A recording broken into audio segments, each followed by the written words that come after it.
Hi guys, so I'm going to be trying this with a video camera because it seems to be the best option for me. So I'm going to be introducing the BLK360 to you and just kind of the components of it and what it looks like and how to set it up so you can use that for your projects if you require that. So the BLK360 comes in like a little doctor's bag. It is a really small little compact scanner. It's really meant for interior scans rather than being for like big site scans.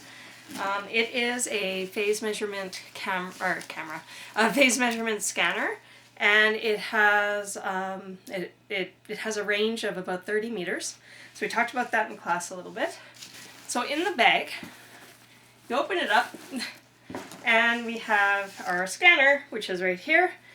And it's in a little, not glass, but a little plastic case to keep it protected. And then along the side in the bag, we have our tripod. So the tripod itself is just like a little camera tripod.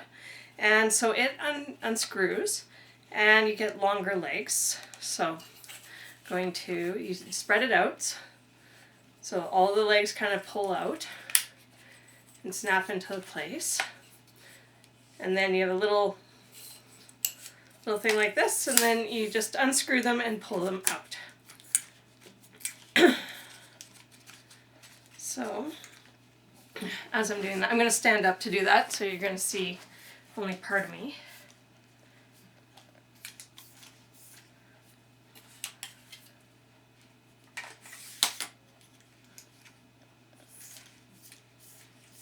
So all I'm doing is just twisting each of the legs so that I can unlock it, and then I lock it back up by twisting it again.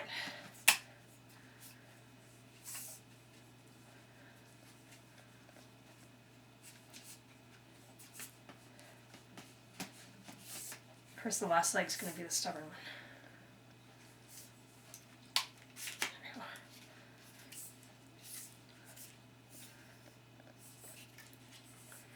Alright, so there's my tripod. And then I'm going to take the part that holds it, and I can turn underneath and pull it up so that I can see the line that says, there's like a little white line you can see on the bottom here, if you can see it right here. So I'm going to put that right on the top of the tripod so that I can have a taller scanner.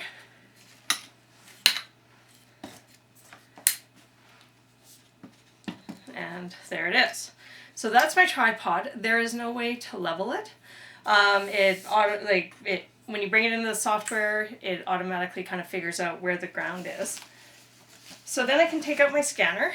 So here's my scanner. I can take it out of the glass, or not glass again, plastic container.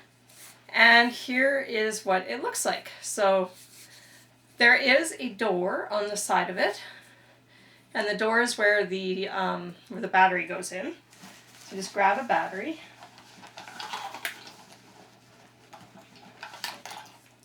And it's just one of the small Leica batteries.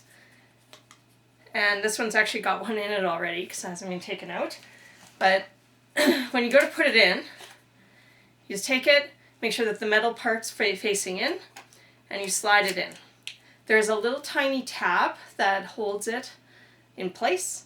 So when you go to take it out, you have to push the tab over so that it will it'll pop out. So the door automatically closes. So now I've got the battery in there. That's the battery side. Also, when you go to hook this up to an iPod or iPad or the computer to download your data, on the inside of the screen in the door, you're going to see an SSID, which is the ID of the actual scanner, and you will see a password, which is the password that you type into the computer or the iPad. You actually need the hyphens, and it needs to be capitalized. So it is very picky that way. But that's where you find it. Then on the side here, you can see that there is a little area with kind of a camera. That is actually a thermal camera on the scanner. And then on the top here, you'll see another little like lens and another lens right here. Those lenses are the optical cameras. So those are the ones that are taking the pictures. And then in the center, you can see that there is the mirror right here. That is where the laser comes out the side and hits the mirror, and it rotates. So you have a polygonal mirror that's rotating, and it will send off the laser and capture it as well. So if I was to talk about the trunnion axis, the trunnion axis is actually going straight through here. So we're talking about the trunnion axis in class. That goes right across here, right across, and you'll see actually on the back side of the mirror, my lighting in here is terrible. You'll see the back side of the mirror, there's actually a line, and that line indicates the trunnion axis. So I can put this on, I snap it on, there's 2 buttons on my tripod, and I can attach it and it's on there really well. Now you can see that there's only one button on there, which is my start button, which is right here. There's the start button. So I'm going to press that until the light starts flashing.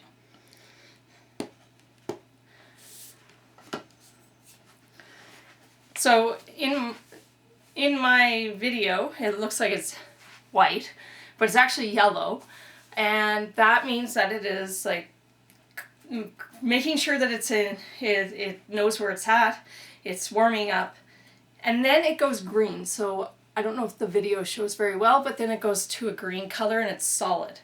Once it's in that state, now it is ready to take photos. So all I need to do to run this is just to press the start button or the power button. It's just one press, and you'll see that the light starts to blink. Now it is going to take the photos first, and then it will scan. So it only takes a couple minutes to do that. And then once it is done, the light will again go green, and it'll be a solid green. And then it will, then I can move it. So notice that I didn't have to level anything. I didn't have to do anything crazy with this. So it's really a simple tool to use for scanning. And I'm just going to let it run so you can see it in action, because it's all automated. There's nothing that I need to do. And then just so you can see how long it takes. So this one doesn't take very long, and it's quite short, but I'll let it go, and then just so you guys get an idea of what's happening.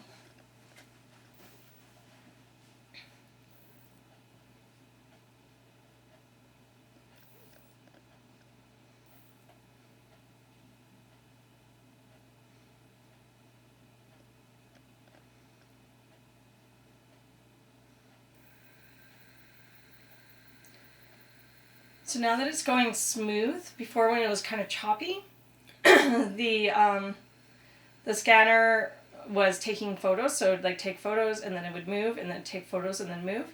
Now it is going to scan, and the mirror on the inside is actually spinning really fast, trying to collect that data. And then my suggestion is always to try to stay on the side that doesn't have the cameras. Even though when it's scanning it doesn't really matter. But the key thing is that you're trying to stay out of the scan and out of the light. And then that'll allow it to do a better scan of your room or the area that you're working in.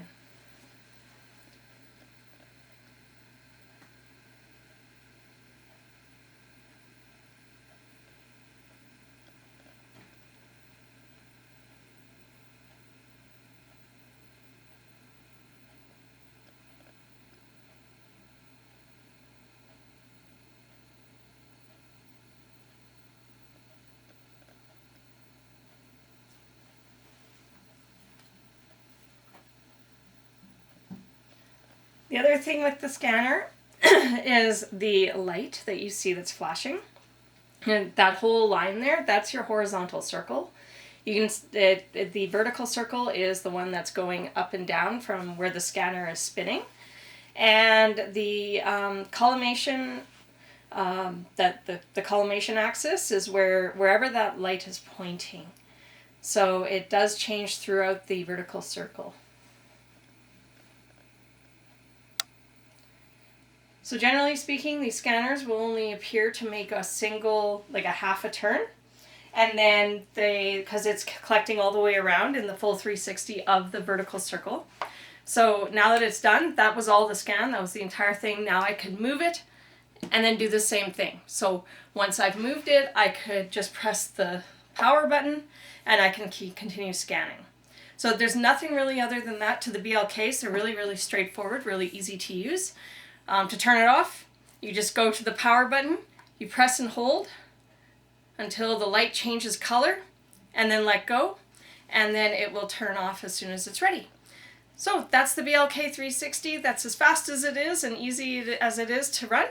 And I will leave it at that, and if you want to talk about this in your projects, you're certainly welcome to.